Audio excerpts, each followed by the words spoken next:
One day, I was going to my friend's dacha. Regular working Friday. And by the evening, anticipating the taste of barbecue and beer, I was already rushing by car along the highway from the city towards the dacha. It was not far away, only 30 kilometers from the city, and I knew the road by heart that I could get there with my eyes closed. Nothing complicated, almost all the time in a straight line, and only at the end of the way you need to turn in the direction of one village, and there you are at hand.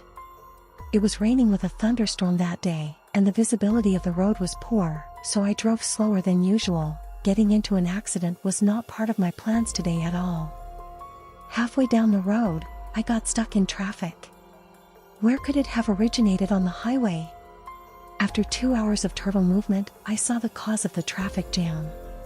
Road repairs. Well, as always. As I drive, there are always adventures, road repairs, accidents. Well, we'll have to go around. And how fortunate. Right in front of the barriers that the workers installed, there is an exit to a country road and a sign indicating that there is a detour through the village in that direction. The sign was so old that the name of the village is no longer readable.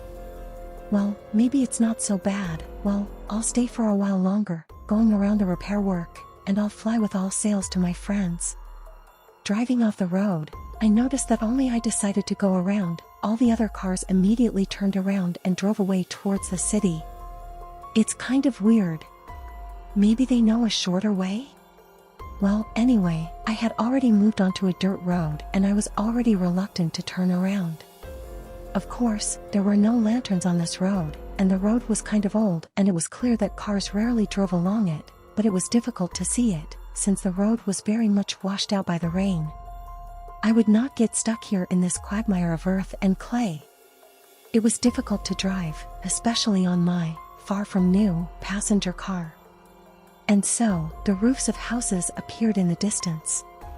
It was after midnight, and the rain was only getting stronger, turning into fine hail. Super! That's just what I needed. It was almost impossible to continue the road in such weather, and I decided to call my friends, say that I would arrive only in the morning, and I myself would try to spend the night in this village, hoping that someone would shelter me. I took the phone in my hand, of course. No signal. The 21st century is in the yard, and it's worth turning off the main road for a couple of kilometers outside the city and that's it, you get into the Middle Ages. Okay, I hope in a drunken frenzy my comrades will not look for me in the middle of the night, but just fall asleep, and in the morning I will already let them down. I drove up to the first houses. Apparently, this village consisted literally of one road along which houses stood on the left and on the right. Speaking of houses, they obviously didn't look particularly residential. I didn't see what happened to the other houses there, but the first two gave me a little shock. To say that they were old is not enough. They were dilapidated, rotten, overgrown with impenetrable thickets of some bushes. There was no light in any of the windows. It didn't surprise me, after all, it's late, and people are already sleeping, although are there any people here at all? Suddenly lightning flashed, and I caught a glimpse of a silhouette on the road.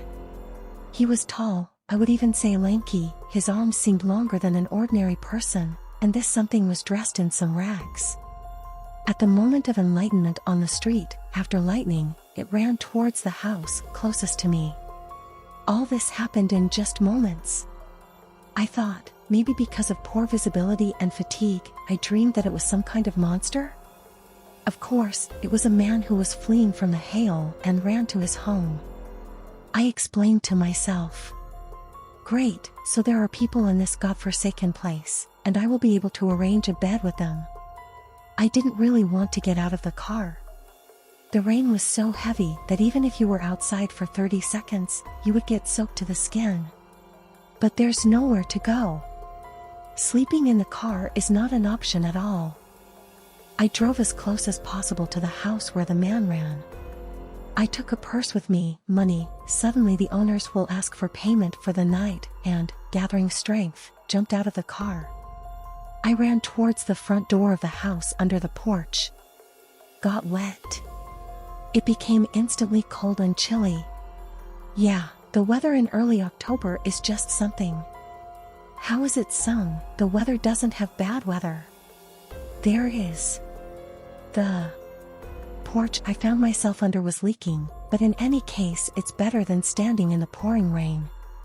I knocked on the door. The owners? Is anyone home? Silence. I'm knocking again. Nothing happens. I tried to open it, no way. What to do? To run to another house means to get completely wet and very likely to get sick. No, I don't need that. Maybe we should go around the house and there will be another door? We need to scout. With this plan, I moved along the wall of the house around the corner, glancing fleetingly out the window. For a second, I thought I saw some movement there. Somehow, through the thicket of impenetrable bushes, I got to the back of the house. The door was really there. It opened onto the garden. Although I'm not sure if these standing crosses were a vegetable garden, so, wait, crosses? Why are there crosses here? The backyard of this house looked more like an old cemetery than a vegetable garden. Something's not right here. I didn't have time to think about what I saw, because the door opened behind me with a wild creak. Without thinking twice, I dived inside. The door closed. A draft probably. The house smelled musty, damp, and like burning. Well, at least now the rain is not a hindrance to me. I picked up the phone and turned on the flashlight on it, glimpsed that the phone had 15% charge left. I started to move the flashlight around the room. A table, a chair, a mug, plates, aha, I'm in the kitchen. Then I remembered that how would I break into the house without an invitation, and I should at least let the owners know that I'm here. The owners? Will you accept a guest for the night? If anything, I can offer you money for help. In response, silence and only the sound of drops on the roof destroyed it. So, well, if there is no one here, then maybe I can spend the night unnoticed, and if the owners come, then I will explain everything to them in a kind way. So, there is a plan. We need to find at least a bed, not to sleep on the floor. I definitely won't find a bed in the kitchen, so I need to get inside the house. The floor creaked loudly under my footsteps. The atmosphere is SOSO. The night, the old house with its own cemetery in the backyard, the creaking floor, all the horror movies put together appeared in my head. A chill ran down my spine.